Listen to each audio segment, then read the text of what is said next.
सतगुरु सतगुरु साहिब।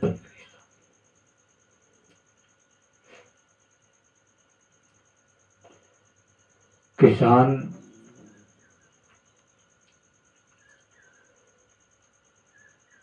खेती करने से पहले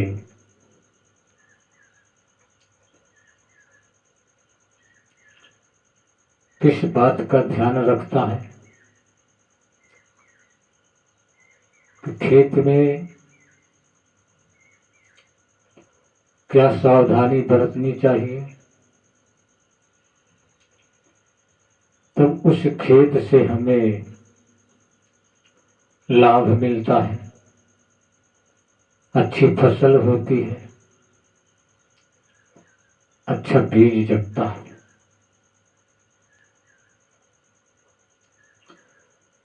पहले खेत को वो अच्छी तरह से साफ करता है, उसके खरपतवार को नष्ट करता है और फिर उसमें नमी जैसी होना चाहिए वैसे नमी करता है, तब उसमें बीज बोता है। तो बीज अच्छी तरह से जमाव लेता है, उसके सिंचाई, खाद पानी, निराई गुड़ाई का विशेष ध्यान देते हुए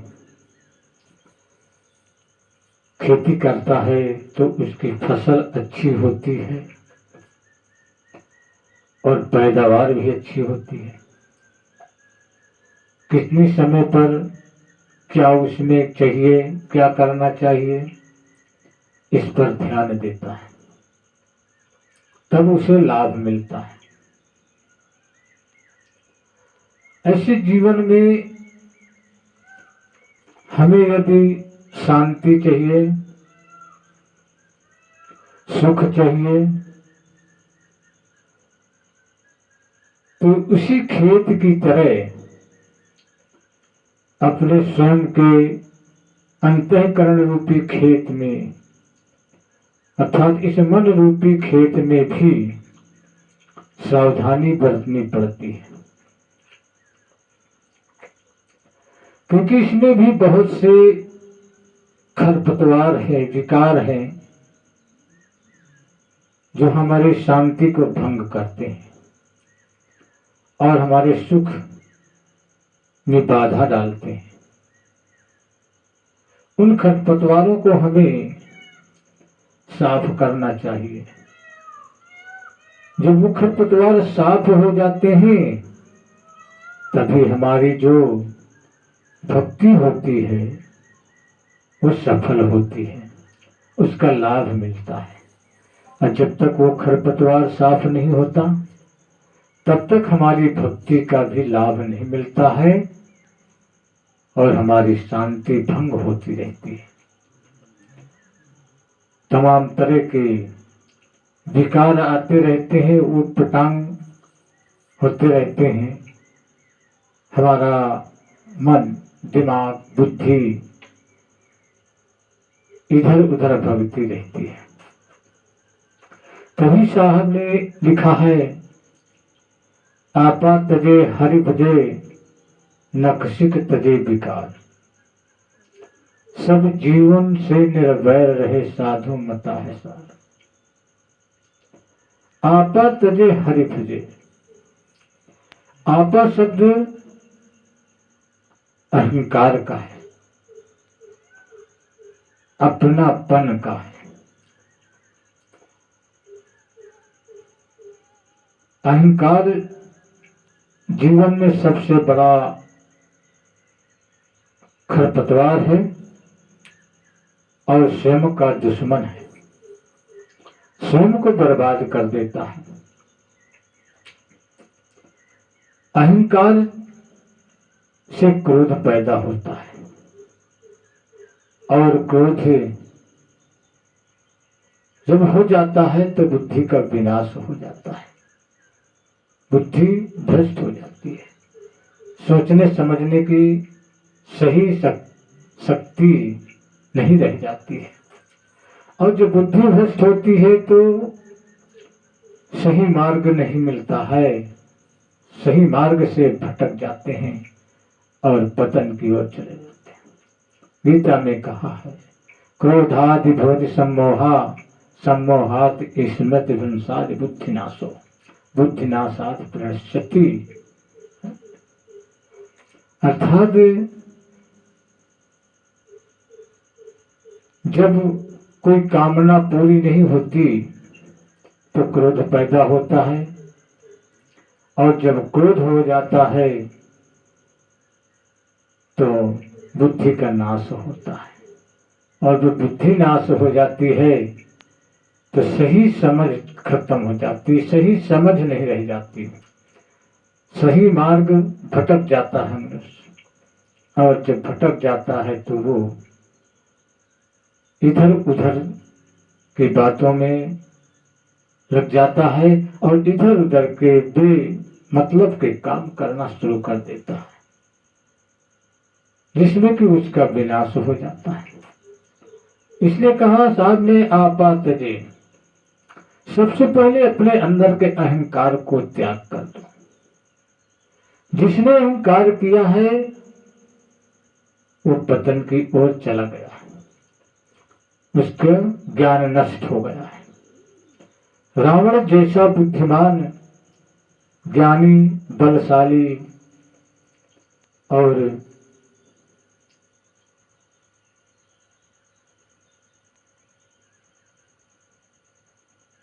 कोई नहीं था,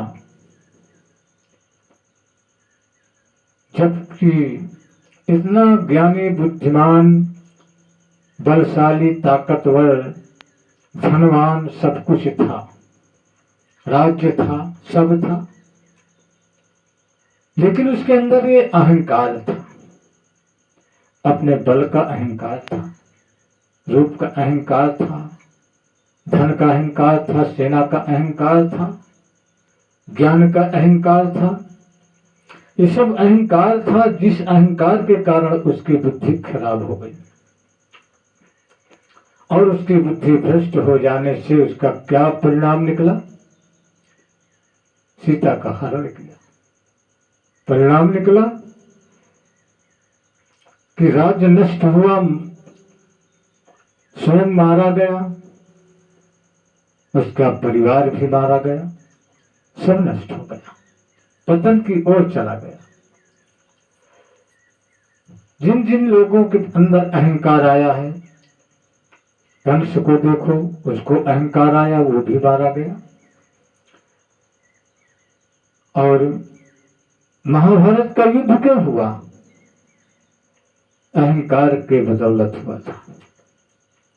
दुर्योधन को अहंकार न होता तो कहे को महाभारत का युद्ध होता? और क्यों विनाश होता?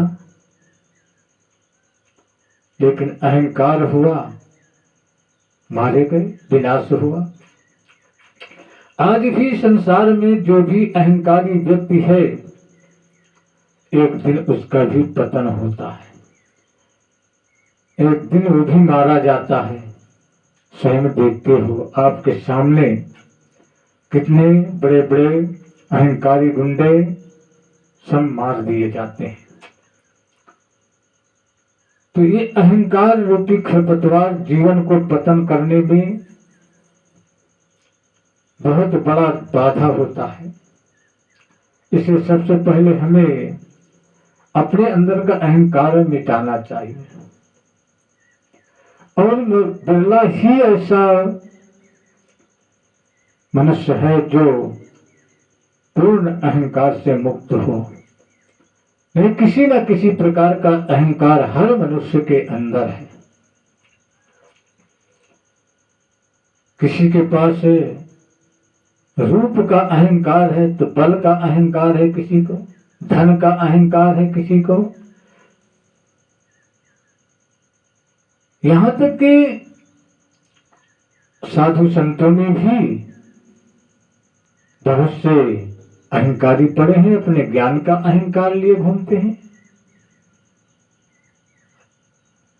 अपने विवेक का अहंकार लिए घूमते हैं,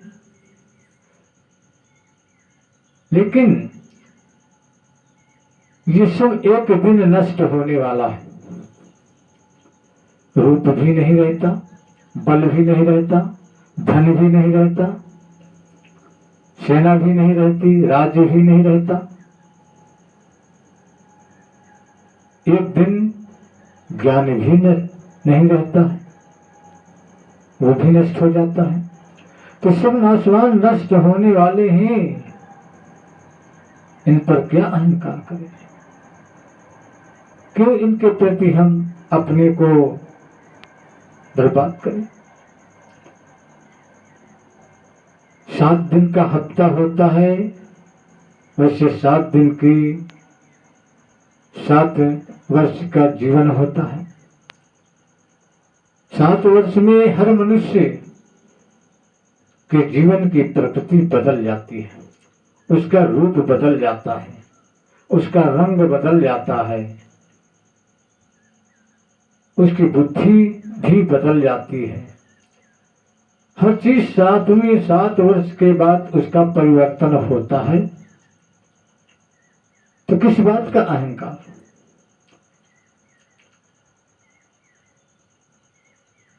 जब वो रहने वाला नहीं है, हमारे साथ रहने वाला नहीं, हम उसको अपना कैसे समझ लें? ये अहंकार है, ये नहीं होना चाहिए।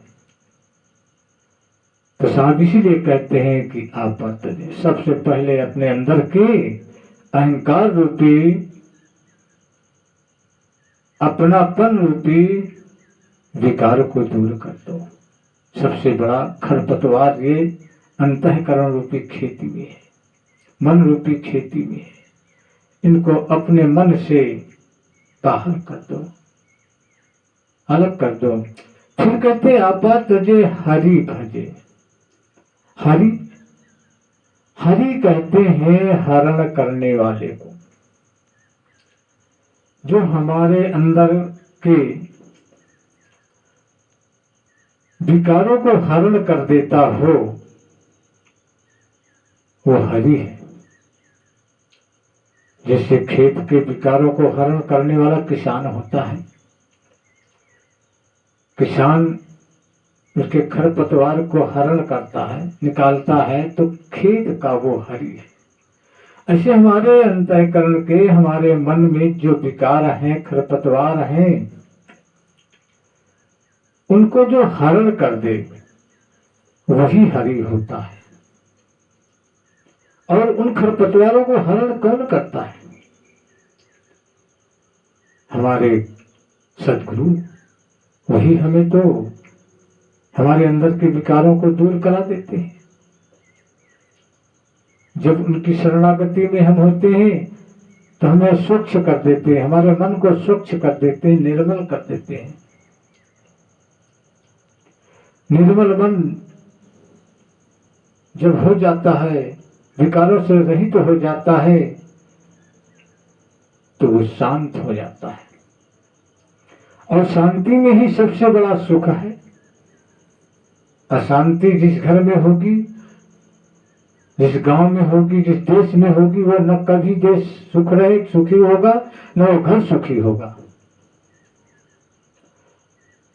न वो मनुष्य सुखी होगा। हर समय वो दुख की ज्वाला में जलता रहता है, कुढ़ता रहता है, कलह और क्लेश से भरा रहता है उसका घर परिवार। चाहे जितना धन हो, लेकिन सुख शांति नहीं मिलती है। इसलिए सुख शांति चाहना है तो किसी सद्गुरु की शरण लेकर के अपने अंतःकरण के, मन के विकारों को दूर करा दो, सफा करा दो। तो हमारे सद्गुरु ही हमारे हरि हैं, ज्ञान ही हमारा हरि है। तो अपने अंदर के अहंकार को मिटा करके तब हरि का भजन करें, अर्थात भक्ति करें, सद्गुरु की भक्ति करें, ज्ञान का समावेश करें अपने अंदर, अज्ञानता को दूर करावें, तो हमारे हरि है। यदि हरि का भजन करना है, भक्ति करना है, साधना करनी है, तो सबसे पहले अहंकार को दूर करना। साहब इसीलिए कहते हैं आपा तजे हरि भजन। पहले अहंकार को दूर कर लो, फिर हरि का भजन करो, फिर परमात्मा का भजन करो, तब जाके तुम्हें उसका लाभ मिलेगा। और जब तक अहंकार रहेगा तो कितना भी भजन करते रहो। कहते हैं माला तो कर्मी फिरे, जीव फिरे मुखमाय, और मनवा तो दसहों दिशा फिरे, ये सुमिरन। हाथ में माला लिए घुमा रहे हैं, मुंह के अंदर जीभ चल रही है, लेकिन उसका मन इधर उधर भग रहा है, दसों दिशाओं में भग रहा है। तो ये सुमिरन नहीं है, ये हरि का भजन नहीं है। हरि का भजन वो है, न माला की जरूरत है, न जीभ डुलाने की जरूरत है, अपने मन को एकाग्र करने की जरूरत है। मन को दसों दिशाओं से समेट करके एक जगह लगाने की जरूरत है, तब ये सुमिरन होता है।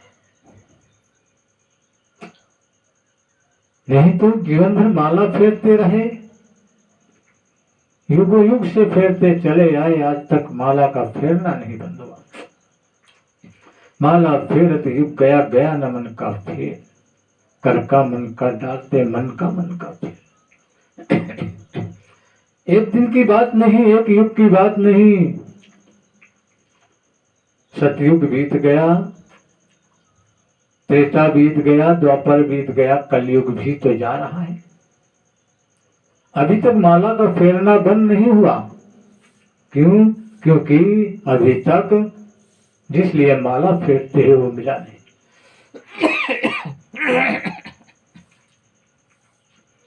इसलिए सब कहते हैं कि उस माला को छोड़ दो, जो हाथ में माला घुमा रहे उसे छोड़ दो, कर का मन का डाल, कर का माला डाल दो, और मन का फेर। मन से ही मन को अपने फिरा ले, मन से मन को फिरा, अर्थात उस मन को पहचान, उस मन को सत्यता की ओर ला, सतमार्ग की ओर ला। मन को फिरा, मन के अंदर के विकारों को हटा, मन को साफ कर। यही तेरा भजन है। जब तेरा मन साफ हो जाएगा, निर्मल हो जाएगा, तभी तो तुझे उस जिसको चाहता है उसकी प्राप्ति हो जाएगी। और जब तक तेरा मन निर्मल नहीं होगा, तब तक तू कितना भी माला फेरता रहा, कितना भी पूजा करते रहो, कितने भी पाठ करते रहो, कितने मंदिर मस्जिदों में जाकर सर रगड़ लो, कुछ मिलने वाला नहीं है। इसलिए कहते हैं भजन करने से पहले अपने मन को शुद्ध करो, अपने मन के विकारों को दूर करो, तब हरि का भजन करो। आपा तजे हरि भजे, नख सिख तजे। पैर के नाखून से लेकर के सर तक जितने भी विकार हैं, जितने भी खरपतवार है, सबको दूर कर दो। पैर से नाखून से लेकर सर तक, यानी पूरे शरीर में, पूरे देह में जितने भी विकार होते हैं, विकार कहाँ कहाँ होते हैं? मनसा वाचा कनोरा। मन में विकार होते हैं, वाणी में विकार होते हैं, कर्म में विकार होते हैं। मन को शुद्ध करो, मन में गंदे विचार न आवे, किसी के प्रति दुर्व्यवहार करने की कोई कामना न बने, उनको बाहर करते रहो। मन को शुद्ध रखो, किसी के प्रति ईर्ष्या राग द्वेष मत रखो। किसी के अहित बारे में अहित मत सोचो, किसी का अहित ना करो। जहां तक हो सके दूसरों को लाभ दिखाओ, दूसरों का हित करो। यहां तक हो सके वहां तक ऐसा करो।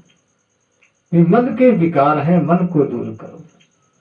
मन, वाणी और वाणी शब्द जो मुंह से बोलो उसे भी संभाल कर बोलो, संभल कर बोलो। शब्दों को अच्छी तरह निकालो। ऐसे शब्द मत बोलिए जिससे कि दूसरों को दुख होता हो। दूसरों के अपशब्दों से हमें जब तकलीफ होती है तो क्या हमारे अपशब्दों से दूसरों को तकलीफ नहीं होती? तो वाणी को विकार को दूर करो, अपने शब्दों को शुद्ध रखो, अपने वाणी को विकार करो। क्योंकि शब्द खतरनाक भी होते हैं और शब्द अच्छे भी होते हैं। शब्द संभाले बोलिए, शब्द के हाथ न पाओ। एक शब्द औषधि करे, एक शब्द करेगा। शब्दों को संभाल कर बोलो, क्योंकि इसके कोई हाथ पैर नहीं होते हैं। एक ही शब्द है जो सुनने वाले को खुश कर देता है और वही शब्द है जो सुनने वाले को दुखी कर देता है। अर्थ एक होगा, शब्द का अंतर होगा। एक शब्द से तो खुश हो जाएंगे, एक शब्द से दुखी हो जाएंगे। इसलिए वाणी का हर समय ध्यान रखना चाहिए, कैसे शब्द बोलना चाहिए, कैसे किसी से हमें बात करनी चाहिए। इसे शिष्टाचार कहते हैं। कैसा व्यवहार करना चाहिए, इसे शिष्टाचार कहते हैं। इसलिए मनुष्य को हर समय संभाल करके बात करनी चाहिए, संभाल करके बोलना चाहिए। हर काम को सोच विचार करके करना चाहिए। किसी का अहित न हो, ऐसा नहीं करना चाहिए। कर्म ऐसे करो, शरीर के द्वारा जो भी कर्म किया जाए वो कर्म से किसी को दुख ना हो, तकलीफ ना हो, किसी का अहित ना हो, ऐसे कर्म करें। ये शरीर का विकार है जो किया जाता है, ऐसे कर्मों को करें। मन में और शरीर में जो मन से हो वही शरीर से करना चाहिए, वही वाणी से बोलना चाहिए। तीनों चीजें एक होती है तो उस आदमी को कभी दुख नहीं होता है, शांति ही मिलती है। निशाना तीन हो, बोल अमोल एक हुई जाई, जिनिया लखा सो बिरला हुई। जिसका रहनी और कथनी और मन के अंदर के विचार एक हो जाते हैं वो कोई बिरला ही होता है, सब नहीं हो पाते हैं। और जिसके एक हो जाते हैं उसका कभी किसी प्रकार का उसकी हानि नहीं होती है, उससे लाभ ही मिलता है। इसलिए कहा है कि आपा तजे हरि भजे, नक्षिक तजे विकार। शरीर के सभी विकारों को दूर कर दे, सब जीवन से निर्भय रहे, सब जीवों से निर्भय रहो। संसार में जितने भी जीव हैं, कीड़ों से लेकर के हाथी तक, छोटे बड़े जितने भी जीव हैं, सब एक समान हैं, सब एक समान हैं। तो किसी से निर्भय दुख बैर न करो, किसी को दुख ना दो, किसी की हिंसा ना करो। सब एक ही माँ से सबका जन्म होता है, चाहे कीड़ा हो, चाहे पशु हो, चाहे पक्षी हो, चाहे मनुष्य हो, सबका जन्म माँ ही से हुआ है। सब माँ के बच्चे हैं और किसी को दुख दोगे तो तकलीफ किसे होगी। जननी एक है, रूप अनेक है, अंतर इतना है। एक ही माँ है लेकिन अनेकों रूपों में है, बस इतना अंतर है। जगत माता वही है जिससे संसार के सभी जीव उत्पन्न हुए हैं। इसलिए किसी जीव के साथ हमें हिंसा नहीं करनी चाहिए, किसी जीव को हमें सताना नहीं चाहिए, किसी जीव से हमें दुश्मनी नहीं करना चाहिए। सब हमारे भाई हैं, बंधु हैं, सब हमारे जैसे हैं। इसलिए साहब यही कहते हैं कि सब जीवन से निर्भय रहे, साधु मता। यही संतों का कहना है, यही पर महापुरुषों की का संदेश देना है। यही महापुरुषों की मत है, वाणियां हैं, विचार हैं। ये इन विचारों को जो अपने जीवन में उतार लेता है, साहब के बताए हुए सद्वाणी पर विचार करता है और उसको धारण करता है, जीवन में कभी वो दुख नहीं पाता है, वह हर समय सुखी रहता है, उसका परिवार सुख में रहता है, शांति में रहता है। उसके घर से कलह क्लेश निकल जाता है, अज्ञान चला जाता है, शैतान भग जाता है जो हर समय परेशान करता है। और उसी घर में देवत्व का वास होता है, देवताओं का निवास हो जाता है, परमात्मा का निवास हो जाता है। उसी घर में लक्ष्मी का वास हो जाता है और माया निकल जाती है।